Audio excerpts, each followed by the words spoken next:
Hi everyone. Now we are going to discuss about some topics like ecological pyramids, ecological efficiencies, productivities and measurements in tropical ecosystem as well as in temperate ecosystem. First we will be discussing about the topic ecological pyramid. You all are familiar with this term ecological pyramid. What is an ecological pyramid? Ecological pyramid is a diagram or a graphical representation that shows the relationship between different organisms at different trophic levels in a food chain or a food web. Usually, this ecological pyramid will have the exact shape of a triangle or a pyramid, which means the broadest will be the base and progressively smaller levels above.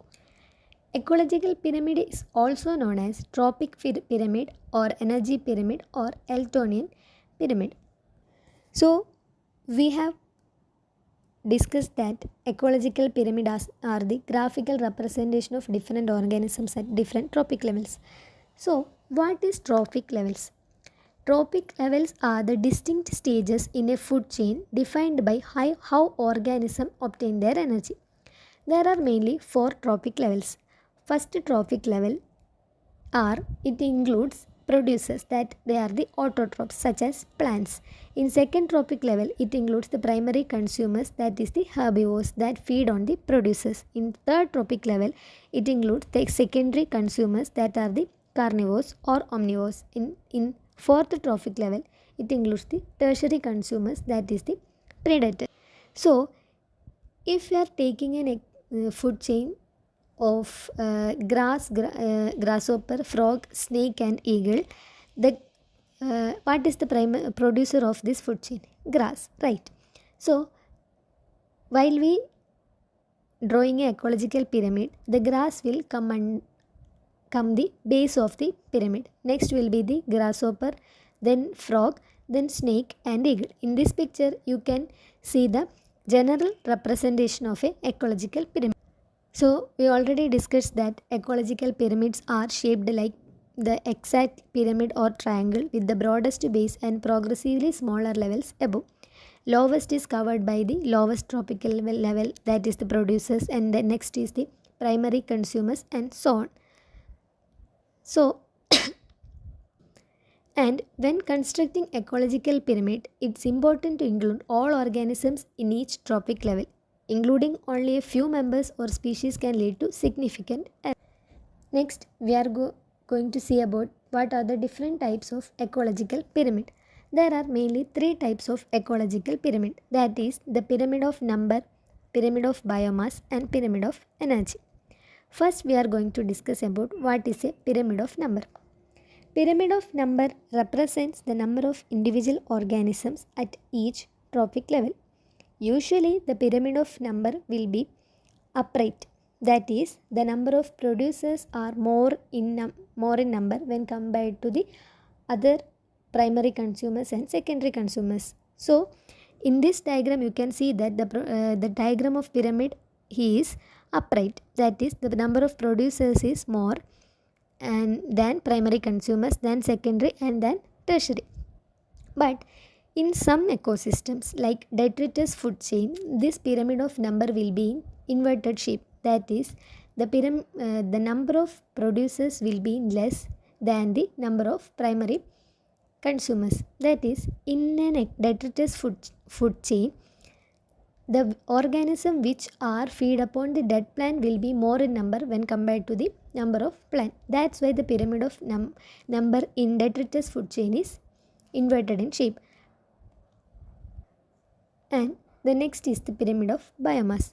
Pyramid of biomass measures the total mass of living organisms at each trophic level. And this biomass can be calculated by taking the dry weight of all organisms at a certain level. Typically, the biomass decreases as we move up the food chain because energy is lost as it moves through the ecosystem, which means the biomass of the producers will be more than the consumers. So, the pyramid of biomass are also usually upright. But in some ecosystem like pyramid of number, there is a difference in the shape of the pyramid.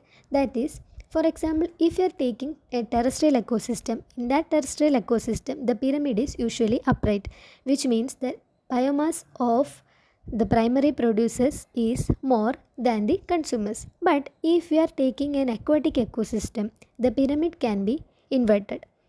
For instance, the primary producer, that is the phytoplankton, have a smaller biomass than the consumer zooplankton because they reproduce quickly and are consumed in large numbers.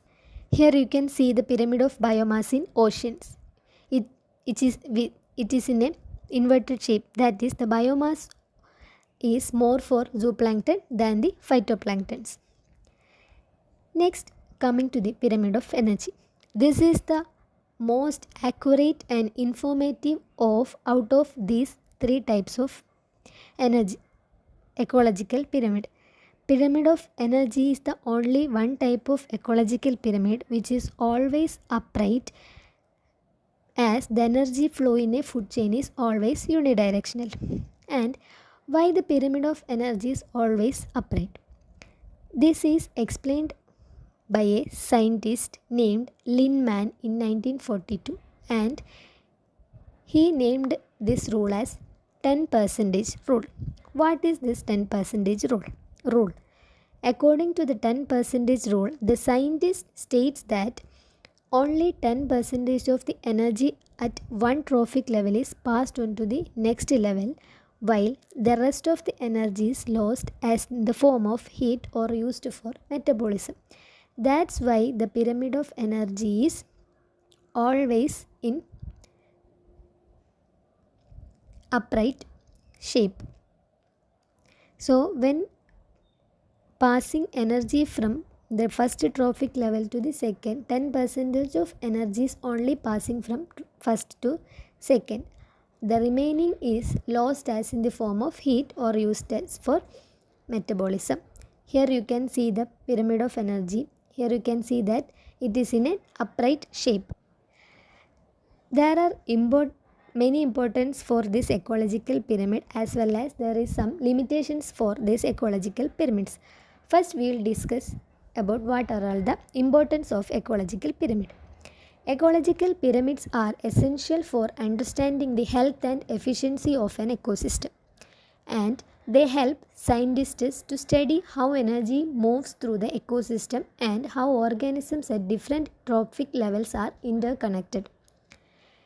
This pyramid also provides clues about the carrying capacity of an environment, since they show how much energy or biomass is available to sustain life at various levels. And by an ecological pyramid, the condition of ecosystem can be monitored and any further damage can be prevented. Coming to the limitations of ecological pyramid, in an ecological pyramid, the saprophytes are not considered in any of the pyramids, even though they form an important part of the various ecosystem. And there may be more than one species may occupy multiple trophic level, as in case of the food web. Thus, this system does not take into account such food webs. And these pyramids are applicable only to simple food chains which usually do not occur naturally. These pyramids do not deliver any concept in relation to variations in season and climate, and they do not consider the possibility of the existence of same species at different levels. Next, we are going to discuss about another topic: ecological efficiencies, productivity and measurements in temperate and tropical ecosystem. First, we are going to discuss about the temperate ecosystem. So, what is ecological efficiency? Ecological efficiency refers to the efficiency with which energy is transferred from one trophic level to the next in an ecosystem. And what is productivity? Productivity refers to the rate at which organisms produce new biomass, which is critical for understanding the flow of energy through ecosystems. In temperate ecosystem, both this efficiency and productivity play a vital role in defining ecosystem structure, function and stability. First, we will discuss in detail about ecological efficiencies. This ecological efficiency is usually defined as the ratio of energy transferred from one trophic level to the next trophic level, typically around 10%. This is known as the 10% rule. We already discussed about this 10% rule. So, the rest of the energy is lost as in the form of heat due to metabolism or respiration or through waste products. These efficiencies can be broken down to two. Ecological efficiency can be divided into two. They are production efficiency and trophic efficiency. What is production efficiency? Production efficiency is the percentage of energy stored in the assimilated food that is not used for respiration, and this is available for growth or reproduction. And what is trophic efficiency?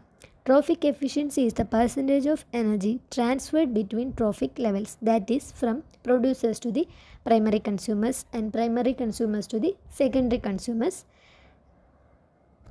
In temperate ecosystem, the balance between primary productivity and the efficiency of energy transfer influences species diversity, population sizes, and trophic interactions. Ecological efficiency tend to be lower in colder climates due to higher metabolic demands. Next, what is productivity? Usually, productivity in ecosystem is categorized into three: primary productivity, gross primary productivity, and net primary productivity. Primary productivity is the rate at which plants and other photosynthetic organisms produce organic compounds, that is the biomass, from solar energy.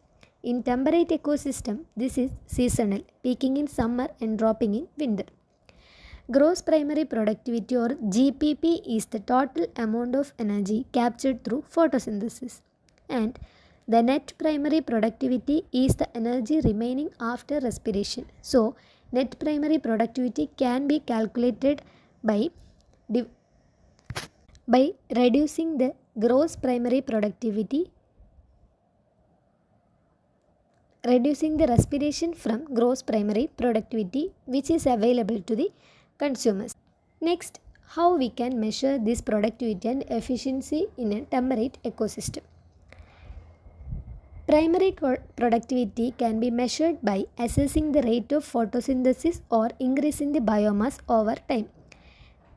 We can use some methods including direct biomass sampling or remote sensing using satellites imagery to estimate NPP or gas exchange measurements by measuring carbon dioxide uptake or oxygen production.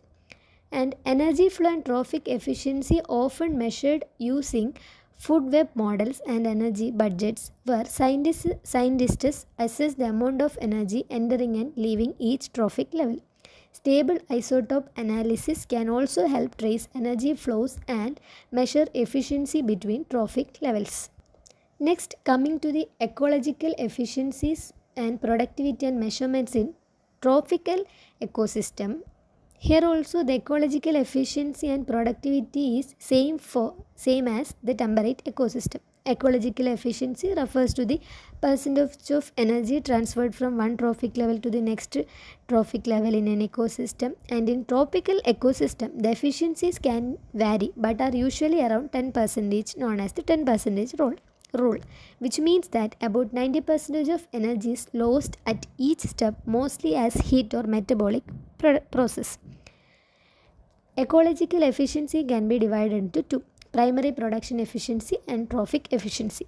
Primary production efficiency is the ratio of energy stored in the primary producers, that is the plants, to the energy captured from the sunlight.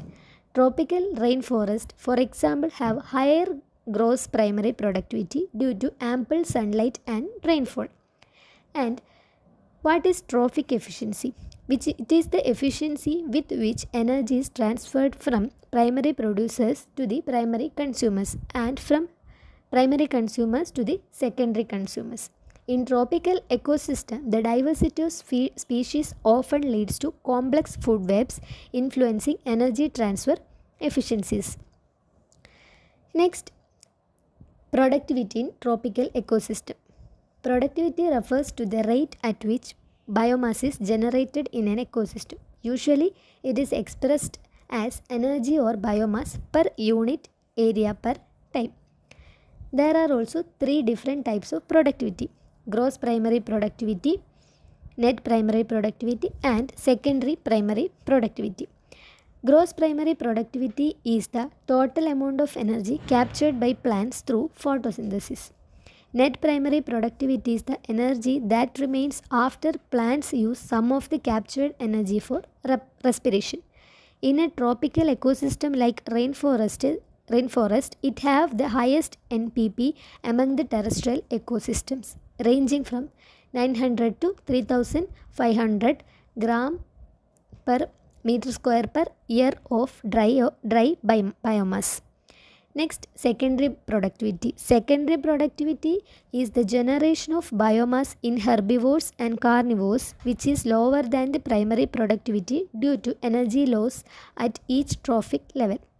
Next, how we can measure this productivity and efficiency in a tropical ecosystem. There are several methods used to measure the productivity and ecological efficiency in tropical ecosystem. They are biomass estimation, remote sensing, carbon flux measurement, energy flow calculation, and ecological model.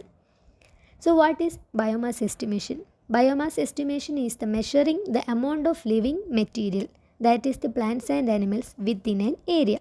This can be done via direct methods, that is by harvesting and weighing, or indirect methods like remote sensing or satellite energy.